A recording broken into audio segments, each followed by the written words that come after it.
पिछले अध्याय में हमने जाना कि कैसे गांधारी ने 100 पुत्रों को जन्म दिया और कुंती ने देवताओं के समागम से 3 पुत्रों को जन्म दिया। अब उससे आगे वैशंपायन जी कहते हैं, जन्मेजय, जब कुंती के 3 पुत्र उत्पन्न हो गए और धृतराष्ट्र के भी 100 पुत्र उत्पन्न हो गए, तब माद्री ने पांडु से एकांत में कहा, शत्रुओं को संताप देने वाले निष्पाप कुरुनंदन, आप संतान उत्पन्न करने की शक्ति से रहित हो गए। आपकी इस न्यूनता या दुर्बलता को लेकर मेरे मन में कोई संताप नहीं है। यद्यपि मैं सदा कुंती देवी की अपेक्षा श्रेष्ठ होने के कारण पटरानी के पद पर बैठने की अधिकारिणी थी, तो भी जो सदा मुझे छोटी बनकर रहना पड़ता है, इसके लिए भी मुझे कोई दुख नहीं है। राजन, गांधारी तथा राजा धृतराष्ट्र के जो 100 पुत्र हुए हैं, वह समाचार सुनकर भी मुझे वैसा दुख नहीं हुआ था, परंतु इस बात को मेरे मन में बहुत दुखी करता है कि मैं और कुंती देवी दोनों समान रूप से आपकी ही पत्नियां हैं, तो भी उन्हें तो पुत्र हुआ और मैं संतानहीन ही रह गई। यह सौभाग्य की बात है कि इस समय मेरे प्राणनाथ को कुंती के गर्भ से पुत्र की प्राप्ति हो गई। यदि कुंती कुमारी मेरे गर्भ से भी कोई संतान उत्पन्न करा सके, तो यह उनका मेरे ऊपर महान अनुग्रह होगा और इससे आपका भी हित हो सकता है। सौत होने के कारण मेरे मन में एक अभिमान है, जो कुंती देवी से कुछ निवेदन करने में बाधक हो रहा है। अतः यदि आप मुझ पर प्रसन्न हो, तो आप स्वयं ही मेरे लिए कुंती देवी को प्रेरित कीजिए। पांडु बोले, माद्री, यह बात मेरे मन में भी निरंतर घूमती रहती है, किंतु इस विषय में तुमसे कुछ कहने का साहस नहीं होता था, क्योंकि पता नहीं तुम यह प्रस्ताव सुनकर प्रसन्न होगी या बुरा मान जाओगी। यह संदेह बराबर बना रहता था, परंतु आज इस विषय में तुम्हारी सम्मति जानकर अब मैं इसके लिए प्रयत्न करूंगा। मुझे विश्वास है मेरे कहने पर कुंती देवी निश्चय ही मेरी बात मान जाएंगी। वैशंपायन जी कहते हैं, जन्मेजय, तब राजा पांडु ने एकांत में कुंती से यह बात कही, कल्याणी, मेरी कुल परंपरा का विच्छेद न हो और संपूर्ण जगत का प्रिय हो, ऐसा कार्य करो। मेरे तथा अपने पूर्वजों के लिए पिंड का अभाव ना हो और मेरा भी प्रिय हो। इसके लिए तुम परम उत्तम कल्याणमय कार्य करो। अपने यश का विस्तार करने के लिए तुम अत्यंत दुष्कर कर्म करो। जैसे इंद्र ने स्वर्ग का साम्राज्य प्राप्त कर लेने के बाद भी केवल यश की कामना से अनेक अनेक यज्ञों का अनुष्ठान किया था। मनवेता ब्राह्मण अत्यंत कठोर तपस्या करके भी यश के लिए गुरुजनों की शरण ग्रहण करते हैं। संपूर्ण राजर्षियों तथा तपस्वी ब्राह्मणों ने भी यश के लिए छोटे बड़े कठिन कर्म बहुत किए हैं। अनिंदते, इसी प्रकार तुम भी इस माद्री को नौका पर बिठाकर पार लगा दो। इसे भी संतति देकर उत्तम यश प्राप्त करो।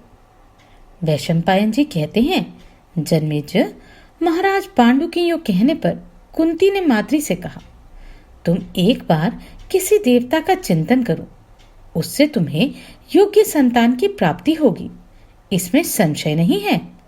तब माद्री ने मन ही मन कुछ विचार करके दोनों अश्विनी कुमारों का स्मरण किया। तब उन दोनों ने आकर माद्री के गर्भ से 2 जुड़वे पुत्र उत्पन्न किए। उनमें से एक का नाम नकुल था, दूसरे का सहदेव।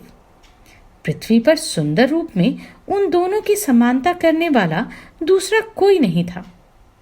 पहले की तरह उन दोनों यमल संतानों के विषय में भी आकाशवाणी ने कहा, ये दोनों बालक अश्विनी कुमारों से बढ़कर बुद्धि, रूप और गुणों से संपन्न होंगे। अपने तेज तथा बड़ी चढ़ी रूप संपत्ति के द्वारा ये दोनों सदा प्रकाशित रहेंगे। तदनंतर शतशृंग निवासी ऋषियों ने उन सबके नामकरण संस्कार किए। उन्हें आशीर्वाद देते हुए उनकी भक्ति और कर्म के अनुसार उनके नाम रखे। कुंती के ज्येष्ठ पुत्र का नाम युधिष्ठिर, मंझले का नाम भीमसेन और तीसरे का नाम अर्जुन रखा गया। उन प्रसन्नचित्त ब्राह्मणों ने माद्री पुत्रों में से जो पहले उत्पन्न हुआ था उसका नाम नकुल और दूसरे का सहदेव निश्चित किया। वे कुरुश्रेष्ठ पांडवगण प्रतिवर्ष एक एक करके उत्पन्न हुए थे, तो भी देवस्वरूप होने के कारण 5 संवत्सरों की भांति एक से सुशोभित हो रहे थे। वे सभी महान धैर्यशाली, अधिक वीर्यवान, महाबली और पराक्रमी थे। उन देवस्वरूप महान तेजस्वी पुत्रों को देखकर महाराज पांडु को बड़ी प्रसन्नता हुई। वे आनंद में मग्न हो गए। वे सभी बालक शतशृंग निवासी समस्त मुनियों और मुनि पत्नियों के प्रिय थे। तदनंतर पांडु ने माद्री से संतान की उत्पत्ति कराने के लिए कुंती को पुनः प्रेरित किया। राजन, जब एकांत में पांडु ने कुंती से यह बात कही, तब सती कुंती ने पांडु से इस प्रकार कहा, महाराज, मैंने इसे एक पुत्र के लिए नियुक्त किया था, किंतु इसने 2 पा दिए। इससे मैं ठगी गई। अब तो मैं इसके द्वारा मेरा तिरस्कार न हो जाए, इस बात के लिए डरती हूं। खोटी स्त्रियों की ऐसी ही गति होती है। मैं ऐसी मूर्खा हूं कि मेरी समझ में यह बात नहीं आई कि 2 देवताओं के आवाहन से 2 पुत्र फल की प्राप्ति होती है। अतः राजन, अब मुझे इसके लिए आप इस कार्य में नियुक्त न कीजिए। मैं आपसे यही वर मांगती हूं। इस प्रकार पांडु के देवताओं के दिए हुए 5 महाबली पुत्र उत्पन्न हुए, जो यशस्वी होने के साथ ही कुरुकुल की वृद्धि करने वाले और उत्तम लक्षणों से संपन्न थे। चंद्रमा की भांति उनका दर्शन सबको प्रिय लगता था। उनका अभिमान सिंह के समान था।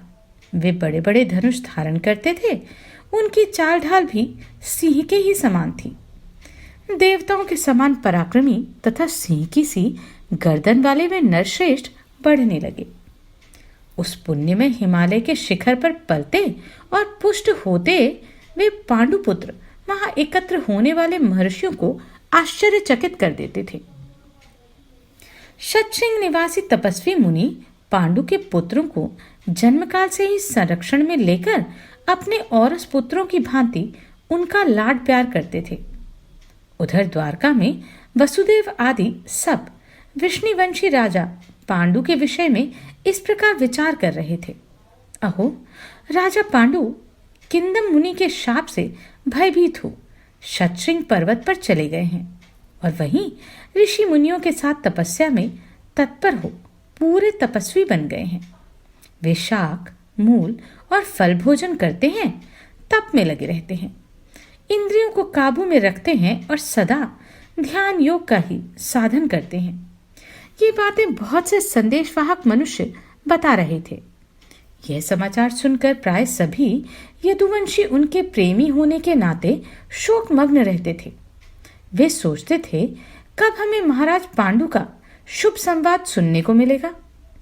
एक दिन अपने भाइयों बंधुओं के साथ बैठकर सब विष्णुवंशी जब इस प्रकार पांडु के विषय में कुछ बातें कर रहे थे, उसी समय उन्होंने पांडु के पुत्र होने का समाचार सुना।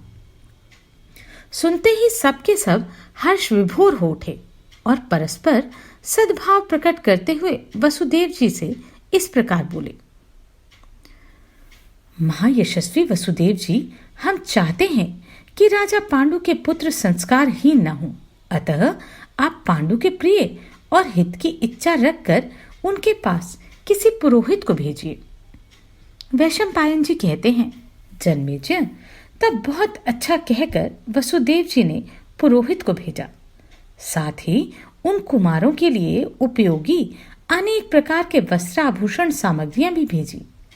कुंती और माद्री के लिए भी दासी, दास, वस्त्राभूषण आदि अनेक आवश्यक सामान, गौएं, चांदी और सुवर्ण भिजवाए। उन सब सामग्रियों को एकत्र करके अपने पास ले पुरोहित ने वन को प्रस्थान किया। शत्रुओं की नगरी पर विजय पाने वाले राजा पांडु ने पुरोहित द्विजश्रेष्ठ काश्यप के आने पर उनका विधि पूर्वक पूजन किया। कुंती और माद्री ने प्रसन्न होकर वसुदेव जी की भूरी भूरी प्रशंसा की। तब पांडु ने अपने पुत्रों के गर्भाधान से लेकर चूड़ाकरण तक, उपनयन तक सभी संस्कार कर्म करवाए। भारत पुरोहित काश्यप ने उनके सब संस्कार संपन्न किए। बैलों के समान बड़े बड़े नेत्रों वाले वे यशस्वी पांडव चूड़ाकरण और उपनयन के पश्चात उपाकर्म करके वेदाध्ययन में लगे और उसमें पारंगत हो गए। भारत शर्याति वंशज पृषद के एक पुत्र थे जिनका नाम था शुक। वे अपने पराक्रम से शत्रुओं को संतप्त करने वाले थे। उन शुक ने किसी समय अपने धनुष के बल से जीतकर समुद्र पर्यंत सारी पृथ्वी पर अधिकार कर लिया था। अश्वमेध जैसे 100 बड़े बड़े यज्ञों का अनुष्ठान एवं संपूर्ण देवताओं तथा पितरों की आराधना करके परम बुद्धिमान महात्मा राजा शुक शतशृंग पर्वत पर आकर शाक और फलमूल का आहार करते हुए तपस्या करने लगे। उन्हीं तपस्वी नरेश ने श्रेष्ठ उपकरणों और शिक्षा के द्वारा पांडवों की योग्यता बढ़ाई। राजर्षि शुक के कृपा प्रसाद से सभी पांडव धनुर्वेद में पारंगत हो गए। भीमसेन गदा संचालन में पारंगत हुए और युधिष्ठिर तोमर फेंकने में। धैर्यवान और शक्तिशाली पुरुषों में श्रेष्ठ दोनों माद्री पुत्र ढाल तलवार चलाने की कला में निपुण हुए। परंतप सव्यसाची अर्जुन धनुर्वेद के पारगामी विद्वान हुए। राजन, जब दाताओं में श्रेष्ठ शुक ने जान लिया कि अर्जुन मेरे समान धनुर्वेद के ज्ञाता हो गए, तब उन्होंने अत्यंत प्रसन्न होकर शक्ति, खड्ग, बाण, ताड़ के समान विशाल अत्यंत चमकीला धनुष तथा विपाट, क्षूर एवं नारज अर्जुन को दिए। विपाट आदि सभी प्रकार के बाण गिद्ध के पंखों से युक्त तथा अलंकृत थे। वे देखने में बड़े बड़े सर्पों के समान जान पड़ते थे। इन सब अस्त्र शस्त्रों को देखकर इंद्रपुत्र अर्जुन को बड़ी प्रसन्नता हुई। वे ये अनुभव करने लगे कि भूमंडल के कोई भी नरेश तेज में मेरी समानता नहीं रखते। शत्रुदमन पांडवों की आयु में परस्पर 1-1 वर्ष का अंतर था। कुंती और माद्री दोनों देवियों के पुत्र दिन दिन बढ़ने लगे। फिर तो जैसे जल में कमल बढ़ता है, उसी प्रकार कुरुवंश की वृद्धि करने वाले जो 105 बालक हुए थे, वे सब थोड़े ही समय में बढ़कर सयाने हो गए।